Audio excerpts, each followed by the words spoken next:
आप Asian game से gold medal लेके आए हैं और ईरान की धरती पे जाके ईरान को हरा के आए हैं। तो थोड़ा बहुत प्रेशर भी रहता है और होस्ट टीम थी साथ में, जो फाइनल में ईरान ही था हमारे साथ, और होस्ट टीम का प्रेशर अलग ही लेवल रहता है। अच्छा पुष्पा जी, एक नाम है कि पुष्पा झुकेगा नहीं साला। जब ये नाम हाइप पे गया था तब आपको लगा था कि ऐसा कि अब मेरी बारी आने वाली है? जब फर्स्ट टाइम मैंने ये डायलॉग सुना था तब भी मैं टूर्नामेंट में ही थी और हमारा उस टाइम यूनिवर्सिटी का टूर्नामेंट चला हुआ था। जब भी किसी लक्ष्य के लिए जाते हैं कि हमें लक्ष्य प्राप्त करना है, हमें इस मुकाम पे जाना है, तो कभी ऐसी चीज़ होती है ना, क्योंकि ऐसा तो है नहीं कि हम सीधे चले जाते हैं और वहाँ पे पहुँच जाते हैं। कुछ ऐसे उतार चढ़ाव आते हैं जीवन में जब आपको ऐसा लगता है कि अब नहीं हो पाएगा। हाँ जी, 2017 में पहले तो जूनियर लेवल पे मैं खेलने गई थी, तो नेशनल में मतलब नेशनल को जाने के लिए सिर्फ 2 या 3 दिन थे। तो फिर मुझे ना इंजरी होगी, मेरा कॉलर बोन टूट गया था। अगर आप कबड्डी प्लेयर ना होते तो किस गेम को आप ज़्यादा प्रेफर करते? मैं कबड्डी में आई तो मेरे को कबड्डी अच्छी लगती है। बाकी गेम रिक्रिएशन के तौर पे हम खेल सकते हैं। प्लेयर एकदम से तो नहीं बनता, एक दिन में तो नहीं बनता, उसके लिए कई साल लगते हैं। लेकिन आजकल के जो प्लेयर्स आ रहे हैं उनको जल्दी जल्दी सक्सेस चाहिए। यही प्रॉब्लम है, आज की जनरेशन जितना भी है वो यही चाहती है कि हमें जल्दी मिल जाए चीज़ें, लेकिन ऐसा नहीं है। जैसे अब क्रिकेट टीम की बात करें तो जो कैप्टन होता है उससे टीम के बारे में पूछा जाता है, किसको अंदर डालना है, किसको बाहर रखना है ना, आपको कौन सी टीम चाहिए। एक कैप्टन के ऊपर भी उसको शामिल करते हैं जब सिलेक्शन लिस्ट बनती है। इंटरनेशनल लेवल पे ये कि प्लेइंग सेट के लिए पूछा जाता है कि कौन ज़्यादा बेटर है। ड्यूरिंग द गेम, जैसे हम लड़कों की गेम के बारे में सुनते हैं बहुत ज़्यादा कि जो मेल्स की टीम होती है वहाँ पे वो अपनी परफॉर्मेंस को इन्हांस करने के लिए सप्लीमेंट्स या स्टेरॉइड्स का यूज़ करते हैं बेसिकली। टचवुड कबड्डी में ये चीज़ें बहुत ज़्यादा कम है। तो नमस्ते, द पॉडकास्टिक टॉक में आपका बहुत बहुत स्वागत है। और आज हम आपको एक ऐसे शख्स से मिलाने जा रहे हैं जिन्होंने हमारे देश का नाम रोशन किया है और हमारे प्रदेश का नाम भी रोशन किया है। हम हिमाचल की धरती के रहने वाले हैं और हिमाचल की धरती से एक ऐसा हीरा निकला है जिन्होंने अपने नाम को दुनिया में बिखेर दिया है, और ये नाम है पुष्पा, यानी झुकेगा नहीं साला। तो चलिए पुष्पा जी, आपका बहुत बहुत स्वागत हमारे इस पॉडकास्ट में। और आज आपको कैसा लग रहा है हमारे पॉडकास्ट पे आके? सबसे पहले थैंक यू, और मुझे बहुत ज़्यादा अच्छा लग रहा है कि मैं आपके पॉडकास्ट में।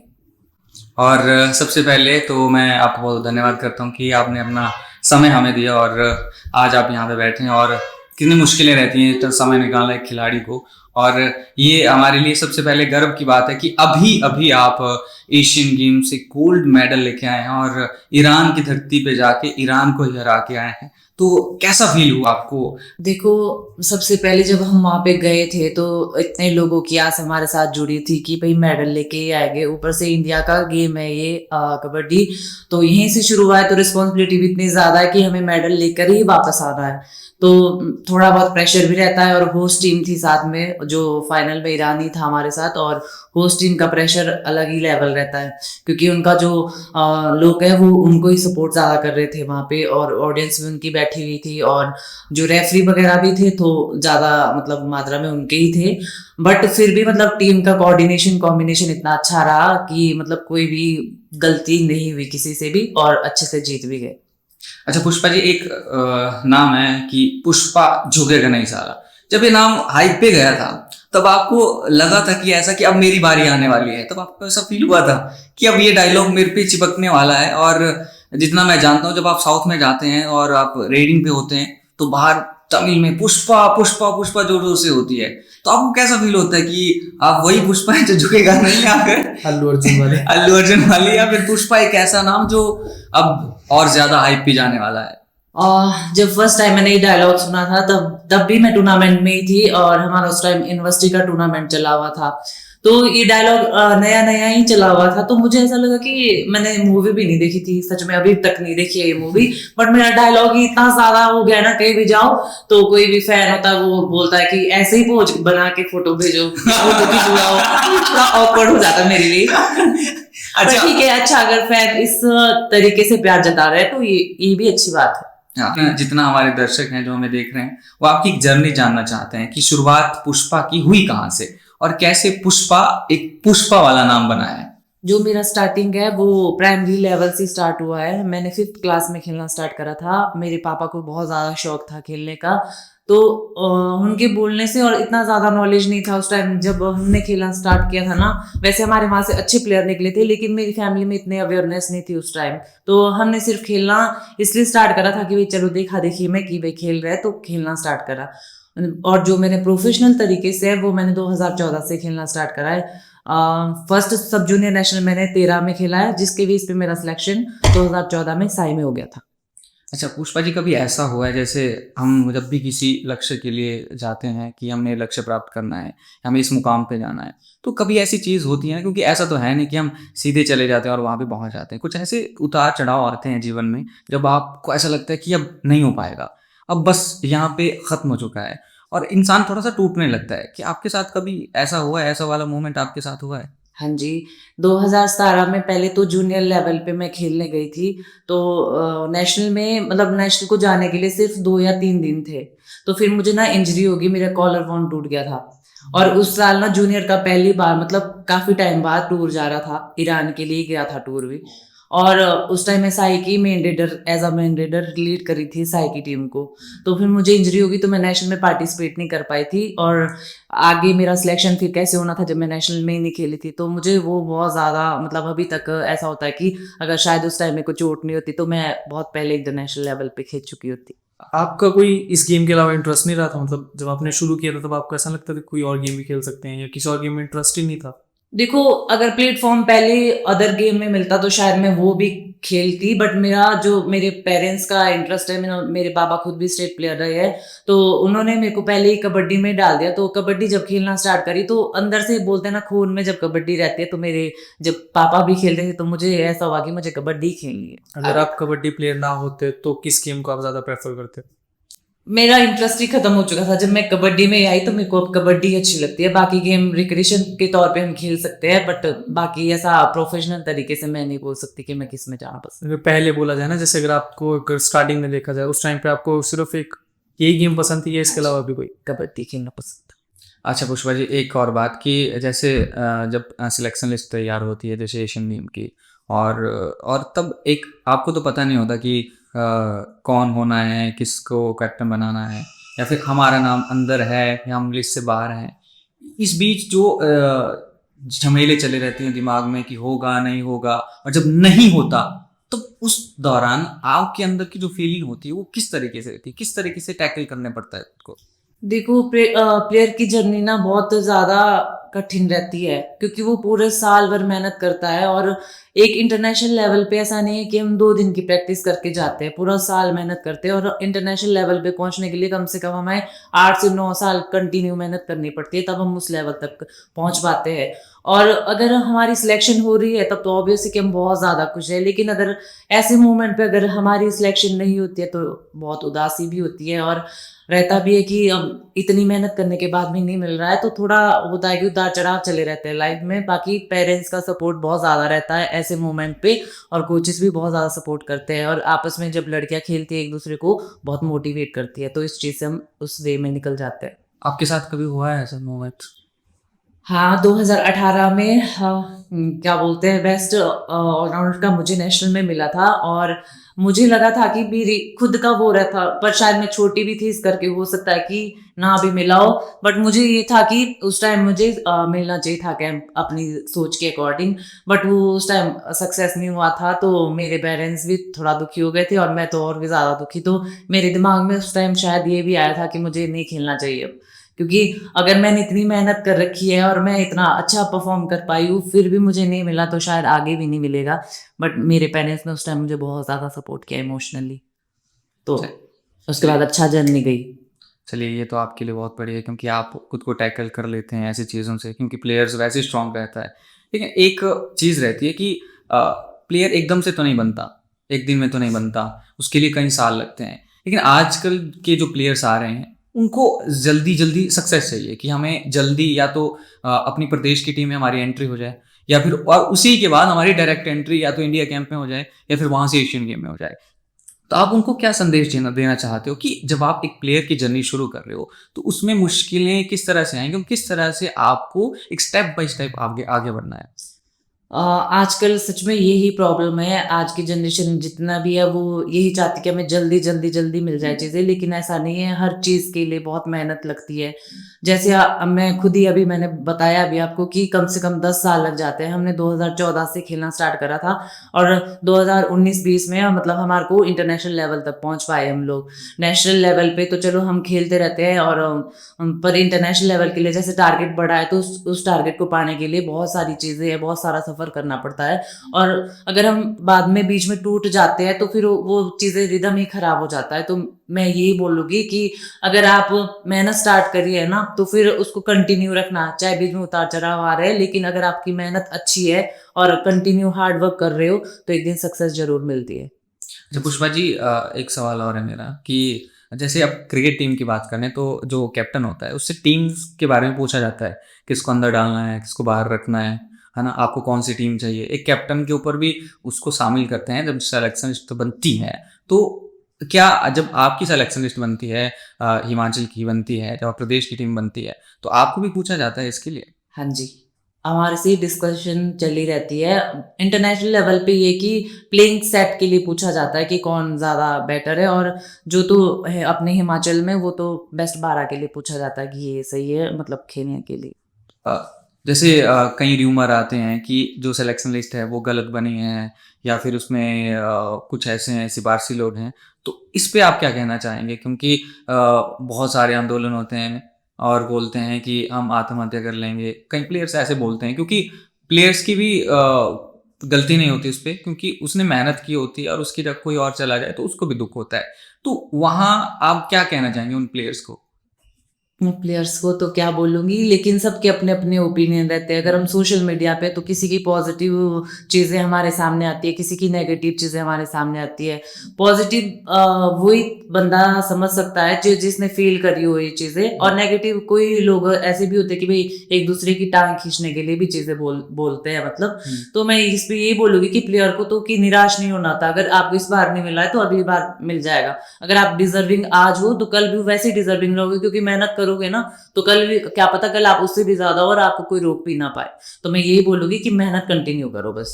ड्यूरिंग द गेम, जैसे हम लड़कों की गेम के बारे में सुनते हैं बहुत ज़्यादा कि जो मेल्स की टीम होती है वहाँ पे वो अपनी परफॉर्मेंस को एनहांस करने के लिए सप्लीमेंट्स या स्टेरॉइड्स का यूज़ करते हैं बेसिकली। फीमेल्स के में भी ऐसा होता है, मतलब वो अपनी परफॉर्मेंस को एनहांस करने के लिए गेम में स्टेरॉइड्स यूज़ करते हैं? टचवुड कबड्डी में ये चीज़ें बहुत ज़्यादा कम है और आज दिन तक मैंने वैसे भी रेयर ही सुनी है, और लड़कियों में तो मैंने सुनी ही नहीं है। और ये बहुत गलत बात है और गंदी बात है। अगर आपने एज़ अ प्लेयर मेहनत करो, ऊपर उठना है, या फिर आप जितना भी खेल रहे हो आप उतने ही लिमिटेड रहो, लेकिन गलत चीज़ों का सपोर्ट ना करो और गलत चीज़ें आप लेके चाहे ऊपर भी पहुँच जाओगे, बाद में अगर आप पकड़े जाते हो या फिर कितनी बेइज़्ज़ती होती है, ये सारी चीज़ें मत करना, कोई भी। पुष्पा जी, एक जैसे नए प्लेयर्स हैं उनको आप क्या कहना चाहोगे? जैसे स्पीड अप वर्कआउट होता है ना? और बाकी एंडोरेंस के लिए होता है चीज़ें, या फिर बाकी चीज़ें जो आपकी मेंटल लेवल को एनहांस करती हैं। तो आप उनके लिए कुछ डाइट बताना चाहते हो? क्योंकि आजकल के बच्चों को डाइट के बारे में कुछ नहीं पता कि आप किस तरह से डाइट लेनी है, क्योंकि अब जब कोई वेट गेन करता है तो उसको या फिर बहुत ज़्यादा वेट गेन हो जाता है, मसल मास गेन नहीं हो पाता। तो उसके लिए आप प्लेयर्स के लिए क्या राय देना चाहते हैं कि आपका अगर वेट गेन कर रहे हो प्लेयर्स के लिए तो आपको किस लेवल तक गेन करना है और आपका स्पीड अप जिससे बढ़ सके, ऐसी कौन से आप चीज़ें खाएं जिससे आप अपनी हेल्थ को भी और अपनी मेंटल हेल्थ को भी अच्छा रखें? देखो, मैं साइंस सेंटर का पार्ट हूँ, तो हमारे लिए तो न्यूट्रिशन है, डॉक्टर्स है, तो वो हमारी ये चीज़ें हैंडल करते हैं। लेकिन इतना खेलने के बाद, इतने एक्सपीरियंस के बाद मैं ये बोलूँगी कि अगर आप बहुत मेहनत कर रहे हो तो उतनी ही ज़्यादा ज़रूरी डाइट भी है। तो डाइट पे कॉन्संट्रेट भी उतना ही ज़्यादा है। जैसे ड्राई फ्रूट्स वगैरह है, और बनानाज़ है, और क्या बोलते हैं, दूध वगैरह है, घी वगैरह है, सारी चीज़ें लेनी चाहिए हम लोगों को। कि प्लेयर्स को ज़्यादा खाना चाहिए या फिर सही खाना चाहिए? सही खाना ज़्यादा ज़रूरी है। क्योंकि कई लोग ऐसे हैं जब आप वेट गेन पे जाते हैं तो उनको ऐसा बताया जाता है कि आप जितना ज़्यादा खाएँगे उतना जल्दी आपके लिए अच्छा रहेगा, क्योंकि आपके लिए ग्राउंड में बहुत ज़्यादा पसीना बहाते हैं आप, तो आपको खाना बहुत ज़रूरी है। तो ज़्यादा खाना या फिर टाइम-टाइम पे सही खाना? टाइम टाइम पे सही खाना बहुत ज़्यादा ज़रूरी है, ताकि आपकी एनर्जी बनी रहे कंटिन्यू। ठीक है।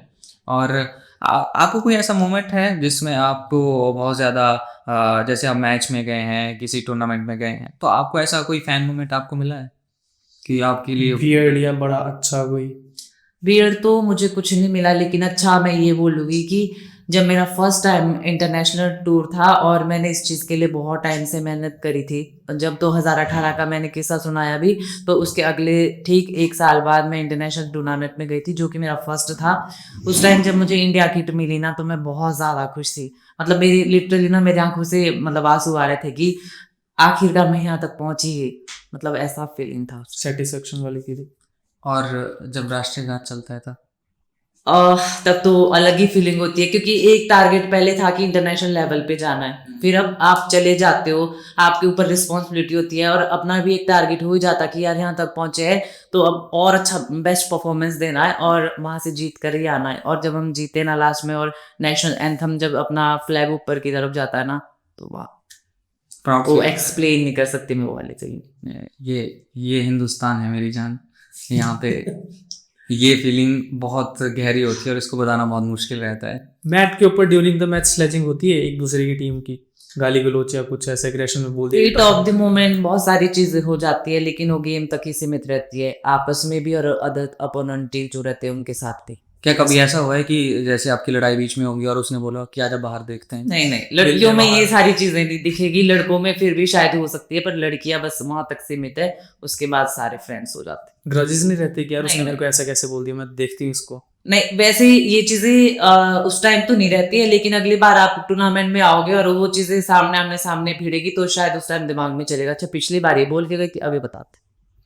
रहता है, एग्रेशन रहता है। एग्रेशन रहता है। जैसे जैसे हम जानते हैं पुष्पा जी आपको कि आप ना बोनस लेने जाते हैं तो अगले प्लेयर्स को पता नहीं होता कि बोनस के लिए आई है पुष्पा या फिर टच के लिए आई है, तो ये बोनस वाली स्किल का आइडल कौन है आपका? मेहर सिंह वर्मा सर, क्योंकि उन्होंने मेरे पे बहुत ज़्यादा काम किया है। 2014 से लेकर 20 तक मैं उनके पास ही रही हूँ। तो जब 2014 में मैं प्रोफेशनल तरीके से मैंने स्टार्ट ही करा था चीज़ें खेलना, तो उसके बाद उन्होंने इतना काम किया है मेरे पे, तो मतलब जो जो भी परफेक्शन आज दिन तक आई है ना, मतलब बोनस पे या टच पे, तो उनको ही श्रेय जाता है। बाकी जो अभी लेटेस्ट कोच है मेरे, पंकज शर्मा और सतवीर मैम, उस चीज़ को मेंटेन कर रहे हैं और थोड़ी बहुत नई स्किलें डाल रहे हैं, लेकिन जो मेन था वो उनका काम। अच्छा, आप किस प्लेयर को अपना आइडल मानती हैं? अजय ठाकुर भैया, और लड़कियों में प्रियंका दी भी इतना अच्छा रिजल्ट दे के गए हैं हिमाचल के लिए, तो ये दोनों बहुत अच्छे हैं। लेकिन जैसे हम देखते हैं आपको बोनस लेते हो तो हमें लगता है कि आप अनूप कुमार से ज़्यादा प्रेरित हैं, ऐसा लगता है हमें। नहीं, ऐसा नहीं है, क्योंकि हर एक प्लेयर में ना बहुत अच्छी स्किल रहती है। हाँ, मुझे अनु भैया बहुत अच्छे लगते हैं, क्योंकि वो बहुत कामली खेलते हैं, मतलब बिल्कुल जहाँ ज़्यादा ज़रूरत है बस वही चीज़ें यूज़ करते हैं, और पेशेंस बहुत ज़्यादा है उन पे। तो सब प्लेयर में कुछ ना कुछ क्वालिटी है, ऐसा नहीं है कि सारे परफेक्ट भी नहीं है, और सब में ऐसा कुछ नहीं है कि भाई कोई है ही नहीं कुछ भी चीज़। तो उनकी ये वाली चीज़ भी अच्छी है कि वो बोनस पे बहुत अच्छा खेलते हैं। अच्छा, एक और बात कि हरियाणा की टीम से प्रियंका पिलानिया, उनके बारे में क्या कहना चाहोगे? क्योंकि अभी अगर मैं देखूं तो लोग उनको कहते हैं कि उनको बहुत टाइम हो गया खेलते हुए, अब उन्हें बाहर निकल जाना चाहिए, लेकिन उनकी जो डेडिकेशन है मैं देखता हूँ कि वो अभी भी वैसे खेलती हैं एक्सपीरियंस प्लेयर की तरह, और मैक्सिमम मैट पर टिकी रहती हैं, तो उनके लिए क्या कहना चाहोगे आप? वो अपने टाइम में बहुत अच्छे प्लेयर रहे हैं, नो डाउट। उन्होंने कम से कम 15 या 16 तो इंटरनेशनल लेवल पे मतलब गए हैं, वो इंटरनेशनल खेला है उन्होंने, और अभी भी वो मतलब बाकी लड़कियों से भी कई बार अच्छा परफॉर्म कर जाते हैं, और वो ऐसा नहीं कि प्रैक्टिस नहीं कर रहे, प्रैक्टिस भी कंटिन्यू कर रहे हैं। और एक रहती है जर्नी, जब हम शुरू में स्टार्ट करते हैं खेलना तो एग्रेसिव रहता है प्लेयर, उस टाइम बहुत ज़्यादा दिखता है, हाईलाइट रहता है, लेकिन एज अ सीनियर ना उसके पास एक्सपीरियंस ज़्यादा आ जाता है। तो अभी वो ऐसा है कि एज अ टीम में अगर जाते रहें तो एज अ एक्सपीरियंस बहुत अच्छी टीम खिलाते हैं। अच्छा, रितु नेगी के बारे में क्या कहना चाहोगे? उनका गेम भी बहुत अच्छा है, और पहले बहुत अच्छे प्लेयर रहे, पहले हिमाचल के लिए अच्छे रहे, फिर रेलवे के लिए वो इतने टाइम से खेल रहे हैं, और अभी तो लास्ट टाइम जब हम लोग एशियन गेम में थे तो एज अ कैप्टन टीम में थे, और उन्होंने बहुत अच्छे से टीम को कंट्रोल किया था। लेकिन जैसे अब नेशनल में आपका और रेलवे का मैच था, है ना, और वो मैच बड़ा क्रूशियल गया है, गोल्डन रेट पे वो मैच गया, तब कैसा रहता है? क्योंकि दूसरी तरफ भी आपकी हिमाचल की तरफ से प्लेयर रहती है, और कभी ऐसा हुआ है कि आपने ऐसा बोला है कि दीदी थोड़ा बहुत देख लेना। नहीं, ऐसा नहीं है। जब भी मैच में उतरते हैं तो फिर तो चाहे अपने रियल सिस्टर भी होगी तो भी वो हमारे लिए अपोनेंट टीम वाले रहेगी। कोई ऐसा नहीं है कि भाई भाईचारा चलेगा वहाँ पे, तो टीम में तो टीम की तरह डील किया जाएगा। और क्या कभी मैच में ऑफिशियल ने कुछ ऐसी गड़बड़ की है कि जैसे वो, अगर आप जैसे कहीं और स्टेट में गए हैं था ना खेलने, तो फिर कोई ऑफिशियल वहाँ के तो दबाव रहता है ऐसी चीज़ों का? नहीं, अभी अपने नेशनल लेवल पे तो ऐसा नहीं है, क्योंकि सारे प्रो की वजह से मतलब काफ़ी चीज़ें नॉलेज में आ गई है इन लोगों को भी, और हाईलाइट रहते हैं, और सोशल मीडिया का ज़माना है, आप ज़्यादा गलत नहीं कर सकते हो किसी के साथ भी, तो ये चीज़ें बहुत अच्छी है, तो इस चीज़ का डर ज़्यादा नहीं रहता। अच्छा पुष्पा जी, अभी जैसे हम बात कर रहे हैं कि आप बहुत टाइम हो गया खेलते हुए, तो अभी पुष्पा कितने साल और मैट पे दिखेगी? ये सवाल काफ़ी लोगों का है और ये बहुत गहरा सवाल है, क्योंकि लोगों को पुष्पा से बहुत आस है, क्योंकि ये पुष्पा एक अब हिमाचल का एक कंट्रोल बन चुकी है टीम का, और बड़े अच्छे से कंट्रोल करती हैं, और एक्सपीरियंस प्लेयर जब एक टीम में रहता है तो दूसरी टीम के लिए भी दबाव रहता है। तो अभी पुष्पा कितने साल और मैट पे दिखेगी? देखो, ऑफिशियली मैं रिटायरमेंट अपने आप अपने तरीके से लूँगी, अभी मैं इस चीज़ पे ज़्यादा नहीं बोल सकती, बट फिर भी मैंने 3 साल तो एटलीस्ट सोचे हैं कि मैं खेलूँगी। ठीक है। और अगर पुष्पा अगर 3 साल के बाद हमें दिखेंगी तो कौन से सेक्टर में दिखेंगी? पुलिस में, स्पोर्ट्स में, या फिर आप कौन सी जॉब लेना प्रेफ़र करेंगे? देखो, मेरी फर्स्ट प्रायोरिटी भी तो डीएसपी है, क्योंकि मैं वो ही चाहती हूँ। मेरे को मतलब मेरे मम्मी का सपना है मुझे ड्रेस में देखना, तो मेरे लिए बहुत बड़ी बात हो जाएगी उनका सपना पूरा करना। बाकी गवर्नमेंट पे डिपेंड करता है कि वो हमारी अचीवमेंट पे हमें क्या जॉब देते हैं। हाँ, अभी जैसे वर्ल्ड कप आ रहा है, कबड्डी वर्ल्ड कप, तो वहाँ पे कम से 15-16 टीमें तो रहेंगी। तो उस टाइम के सिनेरियो को देखते हुए अभी आपकी प्लानिंग शुरू हो गई है, या फिर अभी आप कैंप में जाके प्लानिंग करते हैं? देखो, अभी हमारा इंटरनेशनल टूर्नामेंट था, तो अभी हम रेस्ट पे है, मतलब 1 हफ्ते का रेस्ट है हमें, उसके बाद इंडिया कैंप स्टार्ट हो जाएंगे, और हमारी प्रिपरेशन इंडिया कैंप से वैसे पूरा साल मेहनत करी होती है, तो प्रिपरेशन मतलब कि टीम का कोऑर्डिनेशन और कॉम्बिनेशन बिठाने के लिए जो प्रैक्टिस रहेगी वो 2 महीने के कैंप लगे हुए होंगे उसमें, तो उसमें जो कोचेज वगैरह डिसाइड करेंगे तो फिर वो चीज़ें चलेगी। पुष्पा जी, अभी आप इंडिया टीम की वाइस कैप्टन थी, तो कैसा फील होता है जब एक खिलाड़ी के साथ कैप्टन या वाइस कैप्टन नेम लगता है? देखो, बहुत अच्छा लगता है, एक रिस्पॉन्सिबिलिटी भी है, और अपना एक अलग वो चीज़ भी है कि भाई एज अ सीनियर आपको इस चीज़ की वैल्यू दी गई कि आप टीम को हैंडल कर सकते हो, तो ये बहुत अच्छी है और प्राउड की बात है। और अब आने वाले समय में जैसे कबड्डी अब लेवल चलता जा रहा है, बढ़ता जा रहा है, हिमाचल में भी बढ़ता जा रहा है, आप क्या करना चाहोगे खिलाड़ियों के लिए? अगर आप डीएसपी बनते हैं या फिर आप किसी स्पोर्ट्स के क्षेत्र में जाते हैं, तो आप क्या करना चाहोगे खिलाड़ियों के लिए? मैं सबसे पहले अपने सिलाई के लिए इंडोर और क्या बोलते हैं, एक बड़ा सा स्टेडियम खोलना चाहूँगी, ताकि बच्चों को ज़्यादा दूर नहीं जाना पड़े, क्योंकि मैं बहुत ज़्यादा सफ़र करती हूँ। मुझे सिलाई का चलते चलते धर्मशाला जाना पड़ता है, जबकि मुझे ना 16 घंटे आने जाने में लग जाते हैं, तो बहुत टफ है। तो मैं चाहूँगी कि वैसे तो सिलाई के रिजल्ट इतने अच्छे हैं कि अभी मतलब हमारी गवर्नमेंट कुछ ना कुछ कर ही ले, बस यही रिक्वेस्ट करूँगी। पर अगर तब तक नहीं गवर्नमेंट कुछ कर पाई, तो मेरा खुद का यही रहेगा कि मैं खुद से करना चाहूँगा वहाँ के लिए। ठीक है, मतलब आप चाहते हैं कि आपके क्षेत्र से अगर इतने इंटरनेशनल खिलाड़ी निकले हैं, तो सरकार से डिमांड है आपकी कि आप वहाँ के लिए इंडोर या स्टेडियम जो रहता है, पूरी सुविधाएँ जो साईं धर्मशाला में, वैसी सुविधाएँ आपकी सिलाई क्षेत्र में भी और होनी भी चाहिए, क्योंकि चाहे रितु नेगी की बात हो, अब पुष्पा राणा, साक्षी और भी हमारे बहुत सारे बड़े-बड़े प्रियंका खिलाड़ी, नेगी, सुषमा सुषमा शर्मा। शर्मा, हाँ, बहुत बड़े खिलाड़ी हैं और उस क्षेत्र से हैं, और एक अकेले क्षेत्र से इतने ज़्यादा खिलाड़ी निकलना हो कि इंटरनेशनल लेवल, बहुत बड़ी बात होती है, और मुझे लगता है सरकार को इस बारे में सोचना चाहिए। तो आपको बहुत-बहुत बधाई इस बारे में। लेकिन अभी हमारे अभय जी आपसे कुछ रैपिड फायर सवाल पूछेंगे, आपको उनके जवाब देने हैं, और जल्दी-जल्दी, जल्दी ज़्यादा सोचना नहीं है उन पे, ठीक है? तो टीम चलिए। में सबसे ज़्यादा शरारती कौन है? भावना। भावना। लेकिन भावना को तो बड़ा शांत समझा जाता है कि भावना बड़ी शांत-शांत है। बाहर से दिखने में शार्प है, लेकिन है नहीं। अच्छा, हाँ। सबसे ज़्यादा लड़ाकू? लड़ाकू नहीं बोल सकते, एग्रेसिव बोल सकते हैं, वो साक्षी शर्मा है। साक्षी शर्मा लड़ा सब। सबसे ज़्यादा एग्रेसिव। सॉरी सबसे ज़्यादा चुप रहने वाले? चुप रहने वाले में इतना ज्यादा नहीं बोल सकती हूँ, बट थोड़ा सा नेचर ऐसा है कि मूड के अकॉर्डिंग है। तो ज्योति। सबसे ज्यादा चुलबुली नेचर या जॉली टाइप किसी का?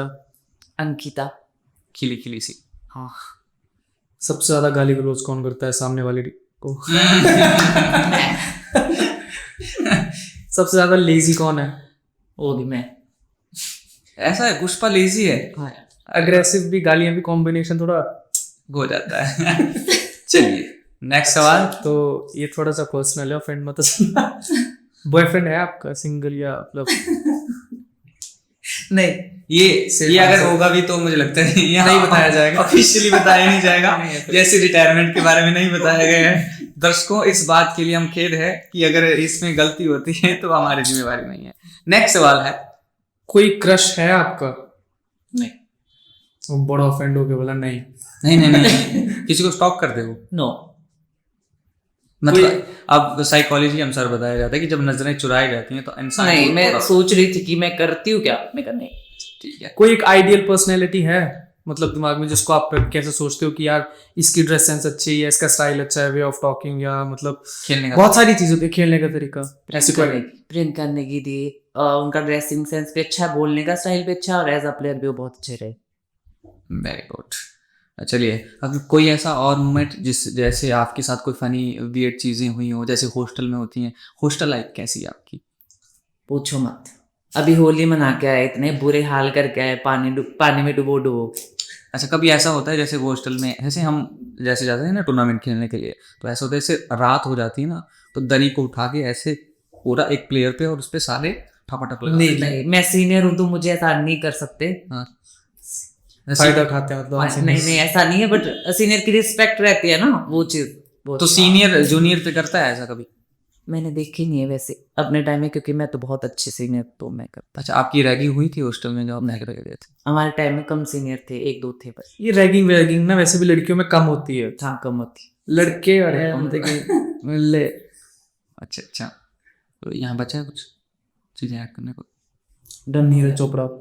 आप जब नीरज चोपड़ा सर से मिले थे, मैं आपकी आईडी देख रहा था वहाँ पे, मैंने क्लास में कहीं जाके फोटो देखा था नीरज सर के साथ, तो उनके साथ कैसा इंटरेक्शन था आपका? मतलब कैसे थे वो रियल लाइफ में, जैसे वो दिखते हैं सोशल मीडिया पे वैसे ही थे, या कुछ मतलब? बहुत ज्यादा हम्बल है। मैंने सोचा नहीं था कि इतने बड़े स्टेज पे जाके भी वो इतने अच्छे से बात करेंगे या इतने अच्छे से रिएक्ट करेंगे। मतलब वो ना दूर से ही, जैसे हम लोग गए भी वहाँ पे मेस में भी, तो जैसे हम लोगों ने बोला कि सर हमने आपके साथ फोटो खिंचवानी है, तो बोलते सर क्यों बोल रहे हो, भैया बोलो। तो ऐसे रिएक्ट किया ना, तो मतलब बहुत ज्यादा ऐसा अपनापन फील हुआ, बहुत ज्यादा, बहुत अच्छे। कोई और प्लेयर भी लगा है ऐसा आपको हम्बल प्लेयर? कौन? शायद मैं किसी के पास फोटो खिंचवाने ऐसे गई नहीं हूँ, क्योंकि वो स्टार थे नहीं, मतलब स्टार है, तो मुझे ज्यादा पसंद थे वो, तो इसलिए। तो ये था हमारा पॉडकास्ट, और आपने देख लिया कि पुष्पा कैसे नहीं चुकता, क्योंकि पुष्पा मेहनत करता है। तो चलिए डायलॉग ने ना मुझे इतना इरिटेट कर दिया ना। बस हो गया, थंबनेल बनेगा ये।